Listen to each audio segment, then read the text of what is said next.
আমি এখন অবস্থান করছি নোয়াখালী 250 শয্যা জেনারেল হাসপাতাল যেটি রয়েছে সেখানে আমি এখন অবস্থান করছি। আসলে যে ওয়ার্ডটিতে অবস্থান করছি যে ওয়ার্ডটি হচ্ছে একটা শিশু ওয়ার্ড। তো এই ওয়ার্ড কিন্তু 200 যে এই 250 শয্যা হাসপাতালের শিশু ওয়ার্ডটি কিন্তু মাত্র 20 শয্যা বিশিষ্ট। তো এটি 20 শয্যা বিশিষ্ট হলেও কিন্তু যে আপনারা দেখতে পাচ্ছেন যে এখানে যে রোগীর যে অধিক সংখ্যক রোগীর চাপে যে ওয়ার্ডটি একটি যে মনে হচ্ছে যে একটি মেলায় পরিণত হয়েছে, রোগীদের মেলায় পরিণত হয়েছে। তো আসলে যে নোয়াখালী জেনারেল হাসপাতালের সূত্রে যেটি জানতে পেরেছি যে দিন দিন হামের প্রকোপ বাড়ায়, কিন্তু এই ওয়ার্ডে কিন্তু শিশু রোগীর সংখ্যা 171 জন শিশু এ পর্যন্ত আজকের যে তথ্য রয়েছে এই তথ্য অনুযায়ী 171 জন রোগী ভর্তি রয়েছে।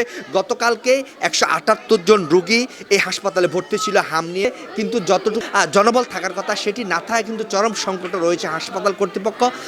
তারপর তারা যে স্বল্প সংখ্যক যে সেবক সেবিকা দিয়ে তারা কিন্তু সর্বোচ্চ চেষ্টা দিয়ে যাচ্ছেন যে রোগীদেরকে সেবা দেওয়ার জন্য।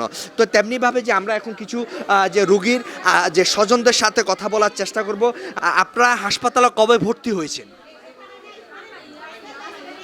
আজকে 3 দিন। আপনারা হাসপাতালে আজকে 3 দিন ভর্তি হয়েছেন।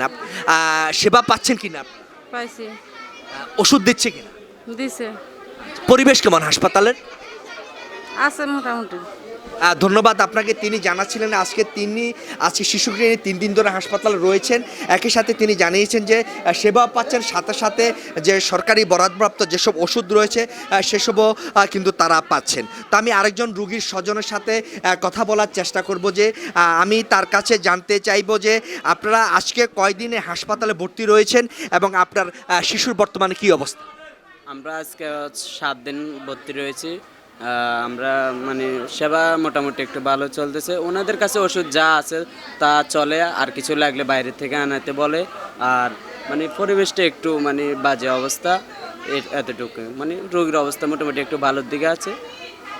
এর বাইরে যেসব ওষুধ যে সরকারিভাবে বরাদ্দ না তা কিন্তু বাইরে থেকে কিনতে হয়েছে তাদেরকে।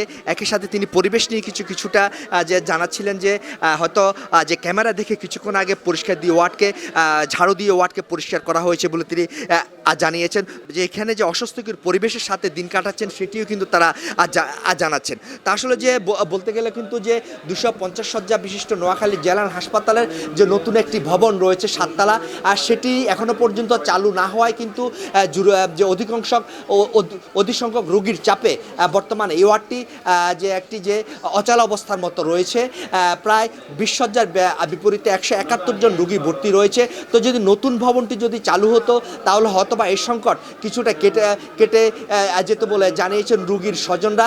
একই সাথে যে জেলার যে সচেতন মহল রয়েছে তারা জানিয়েছেন যে অবিলম্বে যদি নতুন ভবন চালু না হয়, দিন দিন যেভাবে হামের প্রকোপ বাড়ছে এটি মহামারী আকার ধারণ করছে, তাহলে যে চিকিৎসা সেবা দেওয়া নোয়াখালী জেলা হাসপাতালের পক্ষে অনেকটা কষ্টসাধ্য হয়ে দাঁড়াবে।